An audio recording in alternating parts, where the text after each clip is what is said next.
Is this not the most massive coffee cup you've ever seen in your entire life? Might be a soup cup, but caffeine.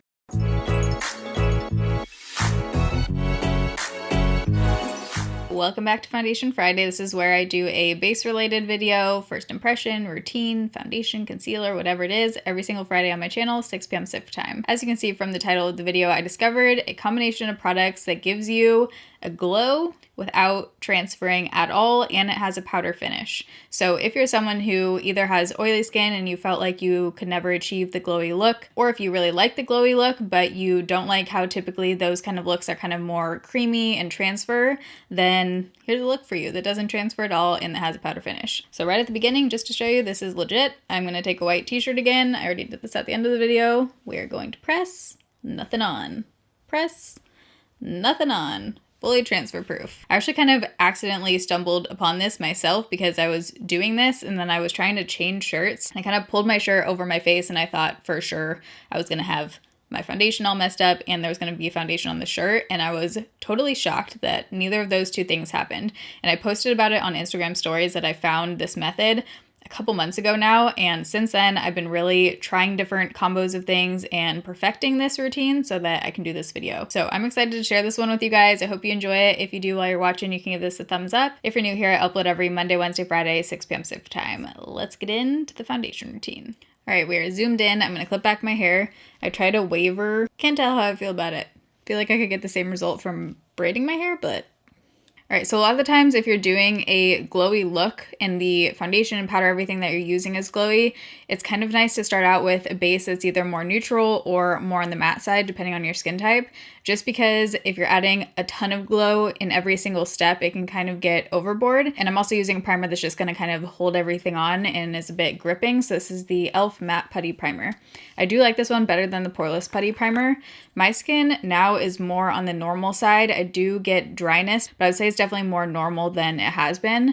It could just be because of the seasons and stuff too. But this primer I find is mattifying without being drying. It doesn't cause any kind of dryness or just gross texture on my face, which a lot of kind of mattifying primers can. And I'm applying this all over today for this look and kind of patting it in. So I have tried this exact look with different foundations, primers, everything, because whenever I do a video like this, I want to make sure I really test it and know what product is doing what so that I can tell you which are like the critical ones and which ones you can kind of swap out. I think this primer you could swap out if you're using another one that's kind of more gripping, and what I mean by that is it doesn't have like a silky slidey kind of finish. Like you wouldn't want to use a silicone kind of primer with this look. This one isn't super tacky. It's not like the Milk Makeup gripping primer or anything, but it does have a little bit more of a grab to it. And you can feel it kind of starting to dry on your skin. So once it starts drying, you can pat. So when I first did this look, like I said, I was just shocked at how much it didn't transfer. So then I kind of started breaking down the steps and saying, is it the foundation? Is it the powder? Is it the combo of the two? So I did try this look with different foundations, and the foundation is definitely key. So I would say this foundation, definitely key to this look if you want it to be transfer proof. You can get the glowy powdered finish without it being transfer proof if you use a different foundation that you already have or one that you like underneath. But if you want this to really be transfer proof, this foundation is key. I tried the exact same other steps with other foundations and it transferred. So this is the VDL Perfect Lasting Foundation. It's a Korean product. I have a whole video on it. You can get this foundation on Ulta for $35 or it's on YesStyle. Right now when I'm filming this, it's on sale for $23. So I'm going to shake this up and then go in with a sponge to apply it. I'm going to use my Haley's Beauty Sponge, and I'm actually using this one dry. I really like these two in combo with each other, using it dry. And this foundation on its own, even if you don't set it, is pretty good as far as transferring. It's definitely not going to be fully transfer proof, but if you're someone who doesn't like to set your foundation, I did test it just like pressing my hand on my face when the foundation, I mean, we can do it today. I'll show you. So I don't have a perfect shade match as far as undertone in this foundation, and also the next step I'm going to use. So when I do this look, it's definitely like not a perfect shade match, but I guess that's the trade-off if I want something that's fully transfer proof and glowy. This foundation is full coverage, especially if you use a brush, you'll get more coverage. But I've been liking the sponge with this one because I find that it's just a little bit quicker and less streaky when you apply it. But this is a really nice foundation. So on its own, this one does have more of a satin glowy finish. So the key with this foundation is you have to let it sit on your skin before you go in for the next step. So I would give it maybe like 2 or 3 minutes before you go in with anything else. And it does really like set down on its own. And I've actually done this look not using under eye concealer because, as you can see, I mean, it covers pretty well. If you have textured skin, this one just sits really nicely on the skin. And if you're someone who wants the glowiness and the transfer proof, but you don't want full coverage, you could definitely still use this foundation and just go in with a way smaller amount to kind of sheer it out. Just got foundation all up on my hairline. I have found too that this foundation does apply differently depending on the primer that you use. Certain primers work better with this one, like the e.l.f. one. The Tatcha works nicely with this one as well. Any kind of those more gripping primers. All right, so now that my foundation is applied, I'm gonna let it sit there for a couple minutes. This step is critical. Let it dry down on its own. You can see how beautiful that glow is. Such a pretty finish with this foundation. While that foundation is chilling on my face, I'm going to use a little bit of concealer. I have a whole concealer routine video, so I'm not going to show all of this, but this concealer I like to sit on for a little bit as well. And I'm just using a fairly small amount because I do have pretty good coverage under my eyes already from that foundation. While this is drying down, go make yourself some coffee, watch a YouTube video, hit the notification bell while you're here. So I'm going to set my under eyes now. So now that the foundation has been on for a couple minutes, I'm going to show you how much it transfers with just my hand right now without setting my face at all. So if you are someone who is curious about that, you can see. So here's my hand. I'm just going to press it and you can see my face, and then here's my hand. So I pressed it right in this area, and looking at it in real life, I can barely see anything. On its own, it doesn't dry down to a powder finish or anything. It does still have a slight tackiness, but it is on there. Okay, this next step is absolutely critical. If you're wanting the glow, but you want a powder finish, this is a must. So this is the Physicians Formula Mineral Wear Loose Powder.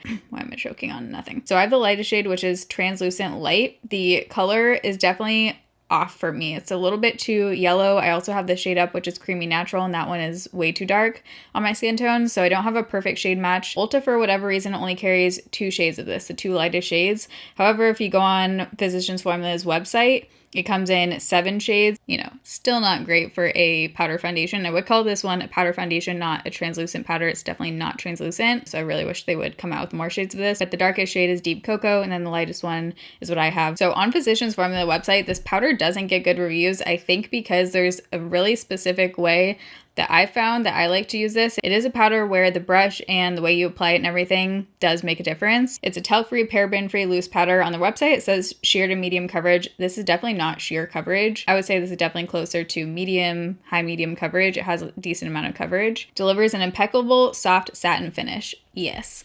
The finish of this is absolutely beautiful. If you've tried the IT Cosmetics Celebration Foundation Illumination, this gives a pretty similar finish to that, except this one I feel like almost melts into the skin better. The other thing with this powder is that if you're applying it on top of more of a liquidy, wet kind of foundation that doesn't dry down on its own, because it has a decent amount of coverage, it will kind of tend to cling in certain areas and then be hard to blend.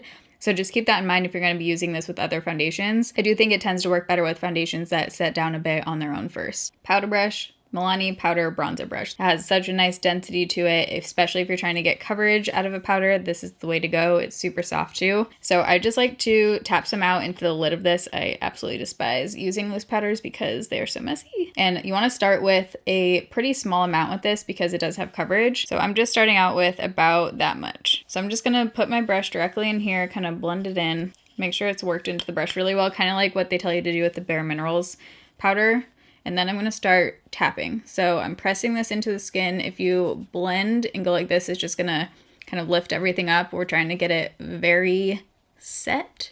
So I'm pressing, and this does have like a vanilla Too Faced-y kind of scent, like their chocolate bar palette. So if you watch my channel, you know that normally I only powder certain areas of my face. With this look, we are powdering everything. Because of the finish of this powder and how it sits on my skin, I can put it everywhere. And because it gives a glowy finish, it doesn't look as powdery and makeup-y to me. So I'm just doing small amounts of powder at a time and just making sure I cover every single area of my face. Especially the areas where if you're hugging someone or whatever, like your cheek area right here tends to be where that hits first. So definitely make sure all up in here is powdered. And as you can see, looking at my face compared to my neck is definitely more of a pink tone and a little bit lighter. Like I said, color's not perfect. It's a sacrifice we gotta make. Going up and over the nose, getting in everywhere. Here's what just that side powdered so far, so you can see the difference. About the same finish, if not even slightly glowier than the side that wasn't set with powder. And once we do the next step, it's gonna make it even glowier. But let's do the other side of my face. Again, patting it in, pressing it into the skin, not doing swirling motions or anything. So my forehead is an area where powder usually does not sit well on my skin. And if I go in with this brush on my forehead with this, it does work, but sometimes it can look a little bit heavy. So I'm going to take more of a kind of fluffy diffuse brush. I've been really liking this one. It's from Youngblood. It is super, super soft. This one's also really nice for just like airbrush looking kind of bronzer where it's just super diffused. So this one, because it's more flimsy, it's going to be a little bit lighter on the powder. If you're someone who normally the foundation doesn't pick up underneath when you apply powder, you could use a brush like this for all over your face.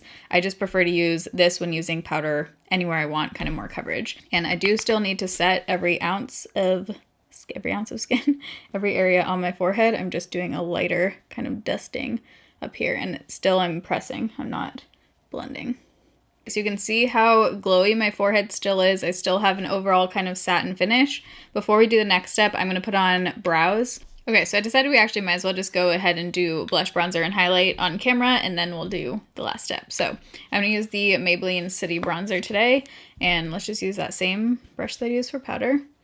And again, tapping first, and then now I can blend since it's fully powdered, and it's not going to lift stuff up. Look how just like soft and easy this brush makes it. For blush, I'm going to use Essence Blush in Befitting, one of my current favorites. I've been using the Real Techniques multitask brush lately for blush, and I love this. The only thing is I really don't like how thick Real Techniques brushes are on the bottom, so they take up a ton of room when they're sitting in your brush holder. But then for highlight, I'm going to use the e.l.f. Halo Glow Setting Powder. This is technically powder, but I like using it as a highlight if I just want a very soft, natural kind of highlight. Since it is a powder, it's not going to be like an intense beaming highlight, and I really want the focus to be on the rest of the face, not the highlight today, so I'm just using kind of a more subtle one. So it still brings a little bit of brightness to that area without being the, entire focus and too intense. Applying some to the tip of my nose, Cupid's bow. Okay, now we're on to the last step for the base. So setting spray is another one of the steps that I did try with different setting sprays. This one, for whatever reason, I don't know if it's the setting spray itself or in combination with these products, does make a difference. I feel like it does help transfer less than some of the other setting sprays. I don't know if it just locks everything in more or what, but the Wet n Wild Photo Focus Setting Spray. I've been loving this. It is so good. A few bucks from the drugstore. I'm going to shake it up. You want to make sure you cover all of your face. This is going to add a little bit of glow, but also just lock everything in and set it.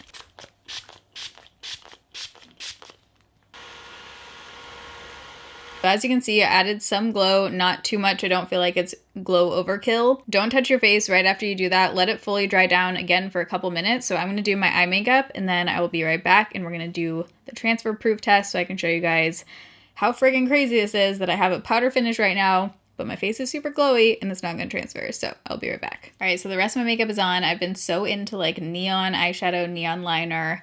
Give me all the neon right now. Sign me up. So for eyeshadow, I use the NYX Escape Artist palette just for the matte colors in the crease. The neon green liner is the JD Glow Cosmetics liquid gel liner in the shade Pastel Green. How freaking beautiful is this shade? Really like the color of this. The only thing is the applicator is a little bit hard to work with. Like it's a little bit too long and flimsy.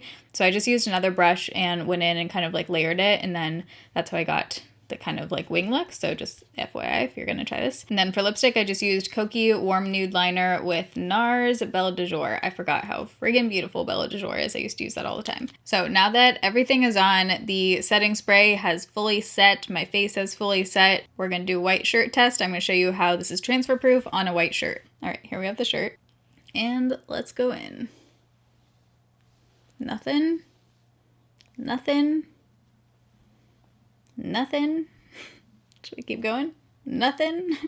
So nothing is coming off on the white shirt. Looks like you have a dewy, glowy foundation on, and you do. It just has a powder finish and it's transfer proof. So if you guys try this out, let me know how it goes for you down below. Keep in mind, like I always say, products work differently for different people. So I hope all of these work out for you, but everyone has different skin. Foundations look different on different people. This is just a routine that I've found that clearly works for my skin for this kind of look. But I'll have all the products I used on my face today listed down below in the description box. I love you guys. Thanks for watching. See you in my next video.